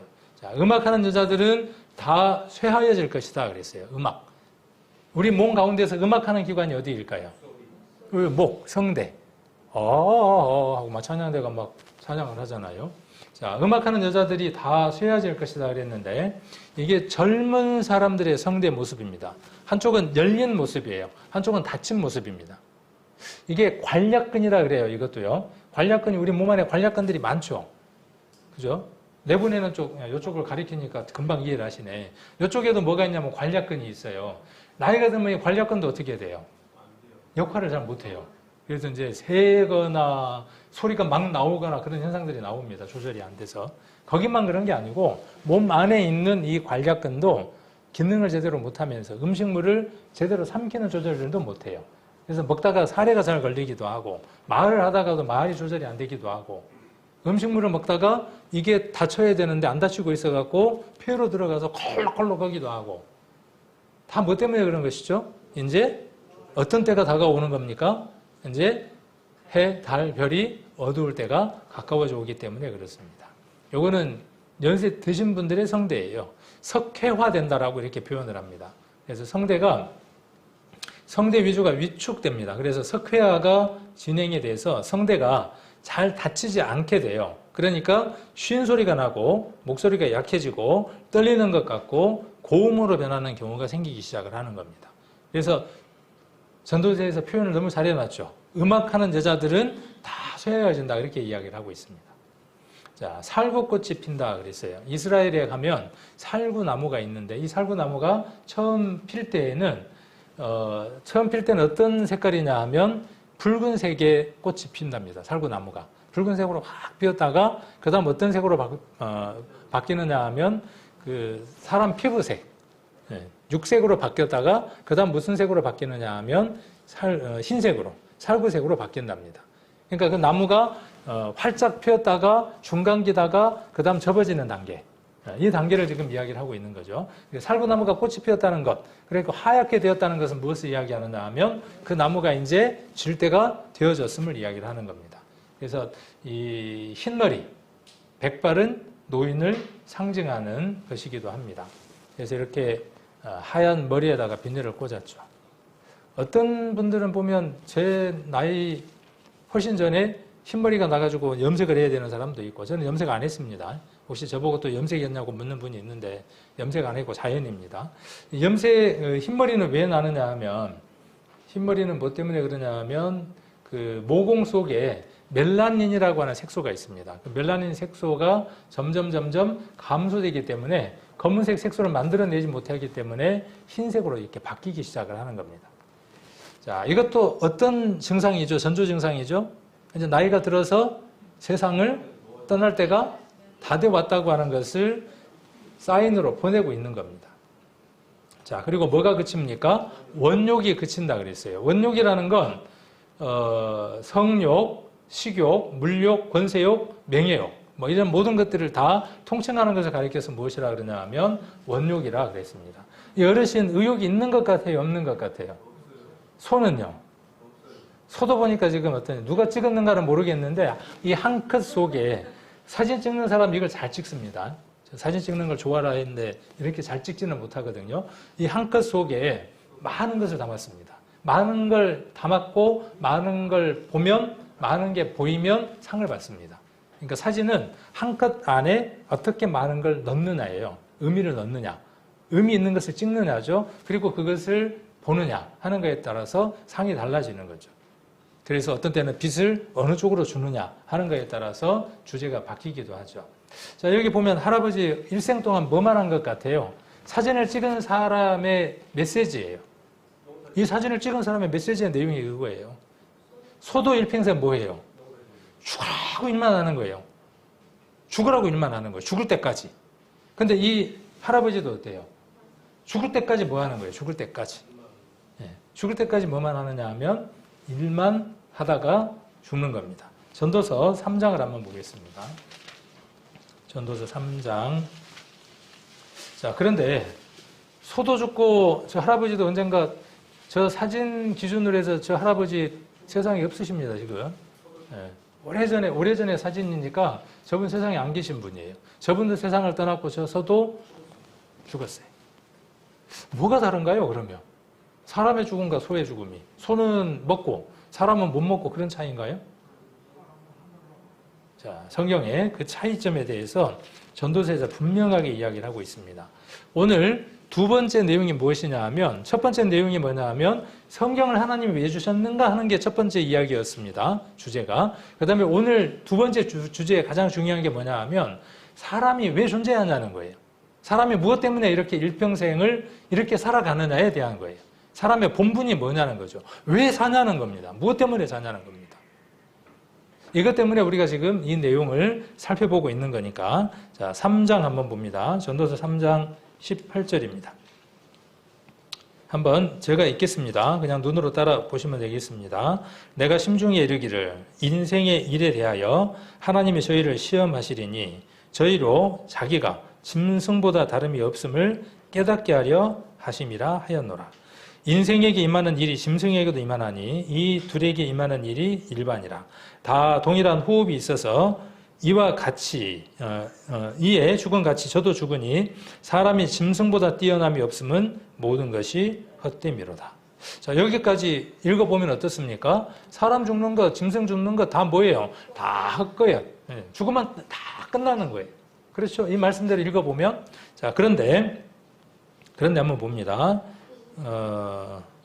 20절 다 흙으로 말미암았으므로 여기서 우리가 무엇을 알 수 있느냐 하면 좀 이따가 배우겠지만 사람도 흙으로 만들어졌고 짐승도 흙으로 만들어졌다는 것을 알게 됩니다. 우리가 흙으로 만들어졌대요. 과연 흙으로 만들어질 수 있을까요? 확인 한번 볼 필요가 있겠죠. 다 흙으로 말미암았으므로 다 흙으로 돌아가나니 다 한 곳으로 가거니와 흙으로 가는 것은 일반입니다. 그러나 21절 같이 한번 읽겠습니다. 인생의 혼은 위로 올라가고 짐승의 혼은 아래 곧 땅으로 내려가는 줄을 누가 알랴. 짐승의 혼, 인생의 혼 이렇게 되어져 있는데 인생의 영 그런 말입니다. 사람은 영혼이라고 하는 것을 함께 묶습니다. 짐승에게는 무엇밖에 없느냐 하면 혼이라고 하는 것밖에 없습니다. 짐승에게는 영이 없습니다. 사람에게는 영과 혼이 있고 그 영과 혼을 한꺼번에 묶어서 뭐라고 이야기하느냐 하면 영혼이라고 이야기합니다. 그래서 영혼 없는 몸은 어떤 몸이라고 성경에 이야기했느냐 하면 죽은 몸이라고 이야기를 했습니다. 영혼이 혼과 영이 몸 밖으로 빠져나가면 그 사람은 죽은 사람이다 그렇게 이야기를 하고 있습니다. 근데 성경은 지금 무엇을 분명하게 이야기를 하느냐 하면 짐승의 죽음과 사람의 죽음이 육체적으로 보았을 때에는 별반 없지만 그러나 여기 분명히 다른 것 하나가 있는데 무엇이냐 하면 사람의 영혼은 여기 혼이라고 하는 것을 영혼이라고 이렇게 적어 놓으십시오. 영혼이 정확한 표현이니까.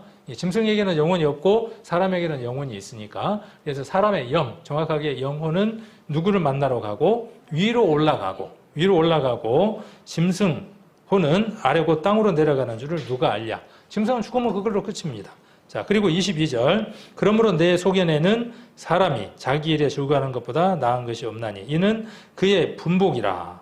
자, 그 뒤에입니다. 그 신후사를 보게 하려고 저를 도로 데리고 올 자가 누구이랴. 여기 구약에서 무엇을 찾을 수 있느냐 하면 모든 성경이 누구에 대해서 말한다고 얘기를 했느냐 하면 예수님에 대해서 말씀하신다 그랬어요. 여기에서 예수님을 발견할 수 있는 사람은 복된 사람. 여기에서 예수님을 발견하는 사람은 아까 성류에서 한나를 발견하고 그 맛을 보는 자입니다. 예수 그리스도가 두 번째 다시 오신다 그랬어요. 예수님이 두 번째 오실 때에는 죄와 상관없이 자기를 바라는 자들에게 오신다고 말씀하셨습니다. 그럴 때에 데리러 오시고 그 사람들을 하나님 나라로 데리러 가신다고 말씀하고 있습니다. 그러한 신약의 내용들과 동일한 내용들을 우리가 구약 전도서 3장 22절에서 동일하게 볼 수 있습니다. 그래서 사람은 죽고 끝나는 게 아니다는 거예요. 사람이 죽고 끝나면 이렇게 기록할 필요가 없다 그 말입니다. 이렇게 고생을 하지만 짐승은 끝이고 사람은 그걸로 끝이 아니다는 겁니다. 자, 그리고 자기 영원한 집으로 돌아가고 그랬어요. 아까 전도서 12장 다시 한번 가봅니다. 12장 한번 보시면 5절에 자, 이는 사람이 자기 영원한 집으로 돌아가요. 지금 사람들은 집 속에 있습니다. 자, 이게 제 집이에요. 요게 제 집입니다. 김종근이라고 하는 사람의 집입니다. 근데 이 안에 누가 있냐 하면 김종근이라고 하는 본질은 이 안에 들었습니다. 그 본질이 언젠가 이 집을 떠날 때 이 집을 뭔 집이라고 이야기를 하느냐 하면 빈집이라고 이야기를 합니다. 지금은 주인이 있으니까 그 주인의 이름을 붙여서 김종근의 집, 약자가 김종근이에요. 근데 이 집을 빠져나가는 겁니다. 이 집이 어떤 집이니까? 완전한 집이 아니라 불완전한 집이니까 어떤 집으로 가느냐 하면 영원한 집으로 가는 겁니다. 인생들에게 영원한 집 두 곳이 준비되어 있습니다. 아무것도 선택하지 않으면 내가 어떤 집도 선택하지 않으면 어떤 집이 준비되느냐 하면 어떤 영원한 집이 준비되느냐 하면 불과 유황으로 타는 세세토록 슬피 울며 이를 가는 지옥이라고 하는 영원한 집이 준비됩니다. 죽는 순간 그 영원한 불못 속으로 던져지는 겁니다. 불행한 일이죠. 그래서 하나님이 오늘 전도서 12장에서 무엇을 말씀하시느냐 하면 그런 일이 있기 전에 여기 어떻게 하라고? 영원한 집을 준비하라고 이야기를 하는 겁니다. 이 김자옥이죠. 유명한 연예인이죠. 이분 알죠? 네, 근데 세상 떴죠. 저 집이 빈집이 됐어요. 그 집은 어디에 묻혔습니까? 흙으로 돌아가라 했으니까. 흙으로 돌아가서 한 줌 흙으로 돌아가고 지금 없죠. 흙으로 돌아가고 없습니다. 자, 어디로 갔다고 아까? 자기 영원한 집으로 갑니다. 이분은 누구냐 하면 김영삼 전 대통령입니다. 그가 대통령이어도 이 길을 피해갈 방법이 없습니다. 저와 여러분도 이 길을 언젠가는 맞이해야만 합니다. 그리고 이 일이 끝나고 나면 아까 전도서 다시 한번 봐봅니다. 5절에 보면 어디로 가야 합니까? 사람이 자기 영원한 집으로 돌아가야 돼요. 그러니까 돌아가셨다고 이야기를 하죠. 우리가 누군가가 생을 마감하면 초상집에 가서 뭐라고 이야기를 합니까? 돌아가셨다고 이야기를 하는데 그 돌아가셨다는 말은 죽었다는 말의 높임말이 아니에요. 우리는 높임말로 그렇게 쓰죠. 그러나 그 속에 들어있는 말은 무엇이냐 하면 왔던 곳으로 갔다 그 말이에요. 그러나 준비되지 못하면 영원한 불못 속으로 가는 겁니다. 준비된 자는 하나님이 준비하신 영원한 처소로 옮겨지는 겁니다. 자, 여기 자기 영원한 집으로 돌아갑니다. 그리고 누가 왕래를 합니까? 이렇게 조문자들이 왕래를 합니다. 유대인들의 문화는 좀 우리 문화하고 좀 다른데 그 사람이 죽을 때쯤 되면 우리 고속도로에 보면 차가 정체가 많이 되는 구간에 뭐가 모여 있던가요? 고속도로 쭉 가다 보면 터널 입구나 이런데 입구가 다가오면 차들이 정체되거나 깜빡깜빡하면 옆에 뭐가 서 있던가요? 고속도로를 안 타보셔서 모르는가 보다. 레카차. 레카차들이 어디에 많이 있어요? 차가 정체되는 구간이 있으면 거기에 뭐 기다리고 있는 거예요? 사고 나기를 기다리고 레카사가 딱 기다리고 있어요. 쾅 하면 어떻게 해요? 아 하고 와서 어떻게 해요? 1번 자기가 물고 가는 거죠. 그런 것과 비슷해요. 유대인들은 울음꾼이 따로 있습니다. 그래서 울음꾼이 있어서 직업적으로 울어주는 사람들이 있어요. 그러니까 어떤 집에 보면 아픈 사람이 있다. 저 집 좀 오늘 내일 하더라. 그러면 이 사람들이 직업군인 울음꾼들이, 이 조문자라는 말은 그런 뜻이에요. 우리처럼 그 옥곡 장례식장에 보면 장례식이 있으면 차들이 많죠. 아 그러면 뭔 생각을 하냐면 오늘 돈 벌고 있는갑다 그러고, 차들이 없으면 야 공치고 있는갑다 그러잖아요. 우리가 지나가면서. 제가 간혹 우스갯소리로 그래요. 장례식장은 손님이 많아도 웃도 못 오고, 안 웃으시네. 손님이 없어도 손님 없다는 말도 못 오고. 얼른 이해를 못 하시네. 장례식장 일하는 사람들은 손님이 없어도 손님 없다는 말을 못 해요. 손님이 많아갖고 막 돈이 많이 들어와도 좋다는 말을 못 해요. 왜? 다른 사람의 죽음으로 돈을 버는 거니까. 제가 이렇게 좀 재밌는 얘기인데 재미없게 지금 얘기를 했습니다.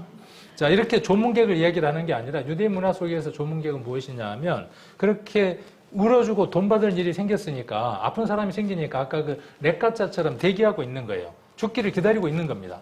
그래서 이 조문자가 거리를 왕래한다는 말은 그런 말의 의미예요. 울어주고 뭐 벌려고요? 돈 벌려고. 한 푼이라도 벌라고. 참 인생이 이렇게 차갑죠. 어느 사람에게는 슬픔이고 어느 사람에게는 뭐예요? 한 푼 돈 버는 일이고 그래요. 이게 인생이라고. 이게 인생 전부이겠습니까? 그렇지 않다는 겁니다. 그렇지 않다는 겁니다. 자, 은줄이 풀리고 그랬죠. 아까. 자, 6절이었죠. 은줄이 풀리고 금그릇이 깨어지고 항아리가 샘게 떼서 깨어지고. 이거는 유대인들의 문화를 이해를 못하면, 그 시대적인 배경을 이해를 못하면 이 문학적인 내용들도 이해를 할 수 없게 됩니다. 금그릇에다가 기름을 넣고 그 기름에다가 심지를 넣습니다. 그러면 뭐가 되느냐 하면 등불이 됩니다. 집안을 밝힐 수 있는 불이 되겠죠. 자, 거기에다가 뭘 다느냐 하면 부잣집이니까 은줄을 답니다.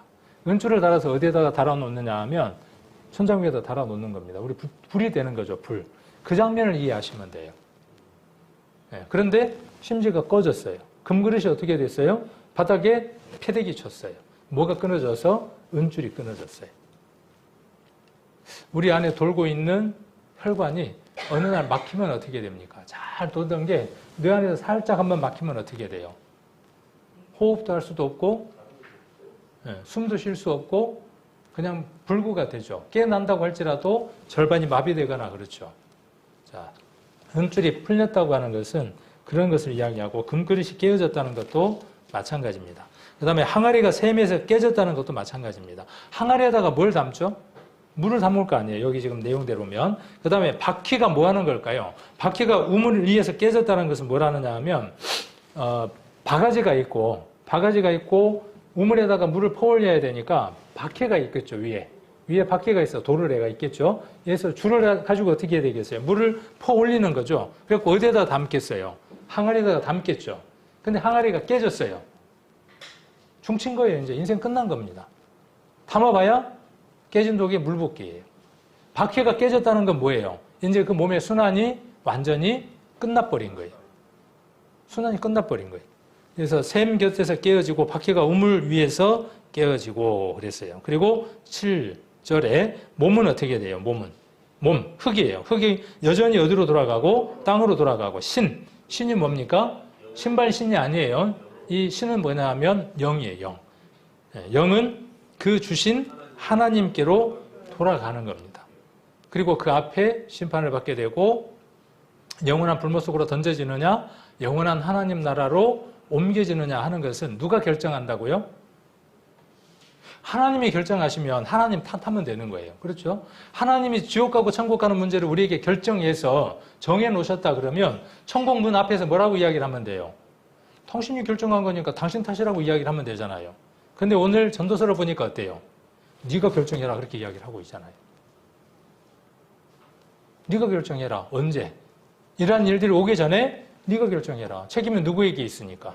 나는 충분히 선택할 수 있도록 이렇게 기록해서 너희들에게 말했으니 너희가 선택해라. 그렇게 이야기를 하고 있죠. 은줄이 풀린다는 얘기가 있어서 제가 이 인터넷에 자료를 하나 가져와 봤어요. 어느 사람이 그 아파트에 청소를 하고 있는데 음악을 틀어놓고 청소를 하고 있었어요. 근데 그 교대 근무를 하는 사람인가 봐요. 저 소리가 너무나 시끄러운 거예요. 끄라 그랬는데도 계속 켜놓고 하고 있는 거예요. 옥상으로 올라가서 어떻게 해버렸어요? 잘라버렸어요. 그러니까 어떻게 돼요? 줄이 끊어지니까. 줄이 끊어지니까 뭐 다이 하는 거죠, 이렇게. 네, 그래서 국화꽃을 뒀어요. 사람들이 그 현장에서 위로 올려다 보고 있죠.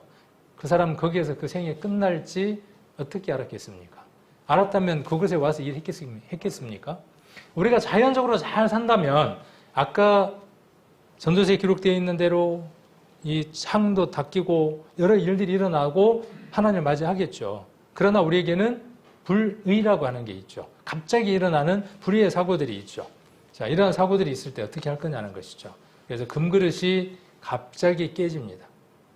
금그릇이 깨지는 거예요. 자동차가 팍싹 하고 깨졌는데 그 자동차 안에 사람이 들었습니다. 같이 무게지는 겁니다. 그냥 잠깐 사이에 그냥 끝나는 겁니다. 잠깐 사이에. 아까처럼 그렇게 자연적으로 늙어서 그렇게 세상을 떠나는 경우도 있겠지만 이런 경우도 다반사죠. 항아리가 샘 곁에서 깨진다 그래서 이렇게 깨지는 것이죠. 인생의 마지막이 이것과 똑같습니다. 그래서 문학적인 겁니다. 그래서 영어 공부하는 사람들도 성경 공부를 하고요. 영어 문학을 공부하는 사람들도 뭐 셰익스피어 전집이라든가 이런 것 영어로 공부하지만 성경적인 공부를 하는 이유가 왜 그러냐 하면 이 안에 문학적인 것도 어마하게 많이 실려 있기 때문에 그렇습니다. 자, 여기 사고를 하나 보겠습니다. 경기시의 한 삼거리에서 차량들이 좌회전 신호대기를 하고 있습니다. 갑자기 어디선가 다른 차량이 빠른 속도로 달려오더니 10m 거리를 날아 멈춰있던 차를 그대로 들이받습니다. 승용차는 공중에서 한 바퀴 회전한 뒤 앞 건물 벽에 거꾸로 부딪히고서야 멈췄습니다. 이 차는 보니까 뭐 킥소리도 없고 완전히 그냥 종장차로 이렇게 구겨졌어. 그래서 난 무서워서 못 봤어. 항아리가 샘 곁에서 깨지는 거예요. 파싹하고 그냥 끝나는 겁니다. 주워 담을 수도 없어요. 저와 여러분에게 이러한 일들이 임의대로 생길 수 있는 가능성은 얼마든지 있습니다. 하루에도 수십 번 우리는 감사하고 살아갑니다. 운전하다 보면 수없이 그 찰나를 벗어날 때가 많은 것을 봅니다. 핸들 잠깐만 내가 돌려도 파삭하는 거고요. 내가 잘 잡았더라도 상대편에서 잠깐 돌리면 파삭하고 끝나는 겁니다. 사건, 사고를 우리는 TV에서 어마어마하게 많이 보게 되죠. 청년의 때, 정신이 좀 맑을 때, 이런 얘기를 들을 때 창조주를 한번 찾고 기억하라고 이야기를 합니다. 자, 또 반드시 기억해야 될 게 무엇이냐 하면 욥기 19장 25절에 보시면 내가 알기에는 나의 구속자가 살아계시니 후일에 그가 땅 위에 설 것이라. 나의 이 가죽 이것이 썩은 후에 내가 육체 밖에서 하나님을 보리라. 내가 친히 그를 보리니 내 눈으로 그를 보기를 외인처럼 하지 않을 것이라. 내 마음이 초급하구나. 여기 내가 친히 그를 본다 그 말은 뭐냐 하면 이 내가가 아니에요 지금. 이렇게 육신을 입고 있는 내가가 아니라 내 몸 밖으로 나간 내가 있어요. 그 내가 누구를 만난다고요? 아까 앞에 보니까 이 가죽 이것이 썩은 후에 내가 육체 밖에서 누구를 만나요? 하나님을 만나야만 할 때가 온다는 겁니다. 아까 그렇게 바싹 쪼개지면 만나는 겁니다. 그분을 만날 준비가 돼 있으면 언제 어떻게 바싹해도 상관없어요. 어쨌든 이 세상은 하직하고 빈집인 상태로 두고 가야만 하는 겁니다. 왜? 영원한 자기 집으로 돌아가야 하는 것은 하나님이 정해놓은 이치이기 때문에 그렇습니다. 자, 그래서 나의 구속자가 살아계신다 그랬고 땅 위에 서신다 그랬습니다. 자, 여기도 영상 하나를 보겠습니다.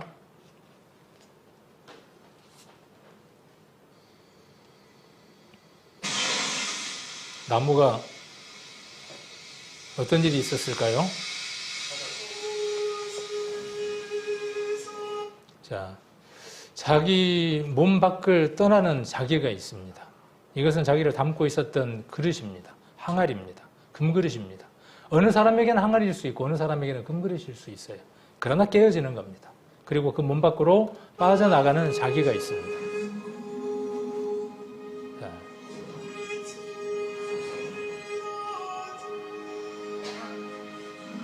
빠져나갑니다. 이거 안전벨트 매라고 뭐 선전하는 거 비슷한 건데 벨트 매서 다시 돌아왔다 뭐 이런 내용이에요. 그런 건 아니고 벨트 맨다고 나갔던 게 다시 돌아오겠습니까? 자, 그래서 이렇게 항아리가 샘 곁에서 깨어집니다. 나의 창조자를 기억해야 되는데 언제 기억해야 되냐 하면 이렇게 어디에 들어가기 전에요. 이 무덤에 들어가기 전에. 이 그림이 많은 걸 담고 있죠. 어린 시절이 있었죠. 저도 저때 기억이 참 많은 것 같아요. 저는 어디에 멈춰 있냐 하면 고등학교 2학년 때 멈춰 있는 것 같아요. 제게 가장 행복했고 제게 가장 소중한 걸 얻었던 그때 저는 머물러 있는 것 같아요. 여기 보면 이렇게 아이 때도 있었고 그 다음에 또 연애했던 시절이 있고 그 연애가 결실을 맺어서 이렇게 짝을 이루고 노년의 시간을 살다가 아까 거기처럼 살다가 어느 누군가가 하나 먼저 떠나죠. 혼자는 남겨지죠. 이런 걸 생각하면 괜히 막 쓸쓸하죠. 특히 우리 어르신들은 이런 얘기하면 더 쓸쓸할 거예요. 그러나 우리는 위로가 되죠. 왜? 우리에게는 우리가 가야 할 영원한 집이 준비되어 있기 때문에 우리는 쓸쓸하지 않습니다. 소망 가운데에 그날을 그리고 있는 것이고, 자, 이렇게 무덤 하나를 쳐다보고 있는데 그 옆에 곧 무덤 하나가 생기죠. 이것이 인생입니다. 이렇게 살아가는 것이 인생의 전부일까요? 전부일까요? 그렇다 그러면 이런 얘기를 할 필요가 없는 거죠. 우리 사람을 100년 사는 하루살이라고 누가 그렇게 이야기를 했어요. 하루살이가 딱 하루만 산대요. 근데 인터넷 찾아보니까 하루만 사는 게 아니더라고요. 더 살더라고요. 어쨌든 하루살이에다가 이야기를 합니다. 자, 여기 보니까 하루살이가 메뚜기하고 아침부터 놀다가 저녁이 됐어요. 하루살이하고 메뚜기가 하루살이에게 말했어요. 하루살이야, 저녁이 됐으니까 이제 그만 놀고 내일 만나자, 그렇게 이야기를 했어요. 그러니까 하루살이가 뭐라고 이야기를 하느냐 하면 메뚜기에게 내일이 뭔데? 그랬어요. 제가 뭔가 이야기하려고 지금 이 얘기를 하고 있는 겁니다. 자, 그리고 하루살이가 죽고 나니 메뚜기가 굉장히 외로웠어요. 그래서 만난 것이 개구리를 친구로 만났어요. 개구리하고 놀다가 가을이 왔어요. 그런데 개구리가 이렇게 이야기를 했어요. 메뚜기야, 겨울 지내고 내년에 만나자, 그리고 놀자, 그렇게 얘기를 했어요. 그러자 메뚜기가 개구리에게 이야기를 했습니다. 내년이 뭐야? 그랬어요. 자, 아까 100년을 사는 하루살이라고 이야기를 했고, 그 다음에 전도서에서 아까 뭐라고 이야기했느냐 하면 영원한 집이라고 이야기를 했습니다. 우리가 100년을 사니까 영원한 삶을 이야기를 하면 이해가 안 되는 거예요. 아까 메뚜기가, 그 다음에 하루살이가 내일이라는 말과 내년이라는 말을 이해하지 못하는 것처럼 사람들이 영원이라고 이야기를 할 때 그 영원에 대한 감각이 없어요. 영원이 뭔데? 우리가 100년 살면 잘 사는 거지 뭐. 99, 88, 234 하면 되잖아. 99세까지 팔팔하게 살다가 2, 3년만 앓고 죽으면 그게 장땡이지. 그러고 산단 말이죠. 그러나 그것이 아니다는 것이죠. 무엇이 있다는 겁니까? 영원한 삶이 우리에게 주어진다는 것입니다. 12장, 전도서 12장 한번 보겠습니다. 12장 13절입니다. 전도서 12장 13절. 자, 일의 결국을 다 들었으니, 자, 일의 결국을 다 들었습니다. 우리 인생이 어떻게 끝날지 우리가 다 들었어요. 오늘 저녁에 짧은 시간이지만 사람의 인생이 어떻게 될 건가에 대해서 우리는 이미 답을 듣고 가는 겁니다. 일의 결국을 다 들었으니 여기 하나님을 경외하고, 하나님을 경외하는 겁니다. 그리고 그 명령을 어떻게 하는 겁니까? 지키는 겁니다. 이것이 누구의 본분입니까? 이것이 사람의 본분입니다. 사람은 하나님을 만나야 하는 겁니다. 그 하나님이 자기 하나님이 되어야 합니다. 여호와가 자기 하나님이 되고 그 하나님을 경외할 수 있어야 되고 그 하나님이 주시는 명령을 받고 그것을 지키는 것이 사람의 본분입니다.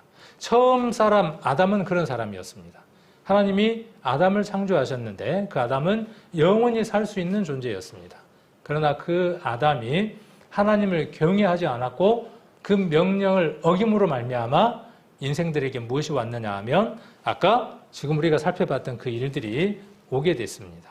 시편 한번 보겠습니다. 시편 90편을 한번 보겠습니다. 시편 90편 9절입니다. 시편 90편 9절. 우리의 모든 날이 주의 분노 중에 지나가며, 시편 90편 9절입니다. 우리가 살아가는 이 삶들이 하나님이 어떻게 보시느냐 하면 분노로 보고 계신다고요. 우리 인생의 삶이 분노로 바라봐야 할 일들이 있다는 겁니다. 이 문제를 해결하는 것이 이번에 이 5일간의 중요한 답이 되어지는 겁니다. 우리의 모든 날이 주의 분노 중에 지나가며 우리의 평생이 일식간에 다하였나이다. 우리의 연수가 70이요 강건하면 80이라도 그 연수의 자랑은 수고와 슬픔뿐이요 신속히 가니 우리가 날아가나이다. 누가 주의 노의 능력을 알며 누가 주를 두려워야 할 대로 주의 진노를 알리까. 우리에게 우리 날 계수함을 가르치사 지혜의 마음을 얻게 하소서. 12절이 중요합니다. 우리가 우리의 날 계수함을 알아야 한다는 거죠. 아, 인생은 참으로 짧은 것이구나. 하루살이 와도 못한 인생이구나. 그 날 계수함을 깨달아 알아야 하고, 그리고 무엇을 얻어야 하느냐 하면 지혜의 마음을 얻어야 합니다. 이 지혜의 마음을 얻어서 누구를 만날 수 있는 마음? 영원하신 하나님을 만날 수 있는 마음. 우리를 창조하시고 우리를 이끌어 가시는 그분을 만날 수 있는 마음이 이루어져야 합니다. 신명기를 한번 보겠습니다. 신명기 33장입니다. 신명기 33장 27절입니다. 33장 27절 같이 한번 읽겠습니다. 신명기 33장 27절 같이 한번 읽겠습니다. 영원하신 하나님이 너의 처소가 되리니 그 영원하신 팔이 내 아래에 있도다. 그가 내 앞에서 대적을 쫓으시며 멸하리라 하시도다. 하나님은 어떤 분이라고 지금 여기 소개되어 있습니까? 영원하신 하나님. 영원이 뭡니까? 지금 우리가 살아가는 것은 100년밖에 안 되는데 배변은 그 100번도 못 보고 죽습니다. 제가 어르신들하고 차량 운행하면서 간혹 그 이야기를 하는데 어느 날 보면 이제 벼를 심어요. 어느 날 보면 이제 노랗게 익었어요. 어느 날 보면 배우고 있어요. 제가 지나가다 뭐라 그러냐면 저렇게 심고 거두고 하는 것 100번도 못 보는 인생인데요. 100번 못 봐요. 왜 100번 못 보느냐면 어렸을 때는 못 보잖아요. 아프면 또 못 보니까. 많이 봐야, 최대로 많이 봐야 100번 보고 죽는 겁니다. 그 계수함을 우리가 알고, 그러나 하나님 우리에게 무엇을 주신다고 아까 서두에 말씀을 드렸죠? 성경을 기록한 목적이 어디 있다고 그랬습니까? 영원한 생명을 우리에게 주시기 위해서 말씀을 기록했어요. 그러면 성경을 공부하는 동안에 분명히 하나님은 여러분들에게 영원한 생명을 선물로 주실 겁니다. 왜? 영원하신 하나님이 그 약속을 이루시니까. 그래서 여기 보면 영원하신 하나님이 우리의 처소가 되는 게 중요한 겁니다. 너의 처소가 되는 거예요. 나의 처소가 되는 거예요. 하나님이 계신 그 집이 누구 집이 되느냐 하면 내 집이 되는 겁니다. 이번 집회는 성경 공부는 이 일을 위해서 준비되어져 있습니다. 그래서 조금 때로는 어려운 단어도 있고 이해하기 어려운 내용들도 나오지만 전체적인 흐름을 이해를 하면 어떤 내용인지 충분히 이해하실 수 있을 겁니다. 정리를 해보면 성경은 하나님이 우리에게 주신 말씀이고 그 말씀을 주신 목적은 어디에 있느냐 하면 영생을 얻게 하기 위한 것이고, 그런데 현재 속과 우리 인생은 어떻다고? 현재 우리 인생의 모습은 내일 죽을지 오늘 죽을지 모르는 유한한 인생의 삶을 살아가고 있고, 그 삶이 끝나면 항아리가 깨지거나 금그릇이 깨지거나 그러면 영원한 자기 집으로 돌아가게 되는데 그 영원한 자기 집이 지옥일 가능성이 농후하다고 지금 이야기를 하고 있는 것이죠. 그래서 오늘 첫날 조금 무거운 얘기를 이렇게 들었지만 이 얘기를 들으시고 그러면 내가 이 문제를 해결해야 되겠구나. 여기 오늘 시편에 아까 시편에 90편에 나와 있던 것처럼 지혜의 마음을 주십시오. 내게 이 말씀을 듣고 이 문제를 해결할 수 있도록 하나님 모든 형편들을 허락해 주십시오 하는 마음들로 마지막까지 꼭 참석하시면 좋겠습니다.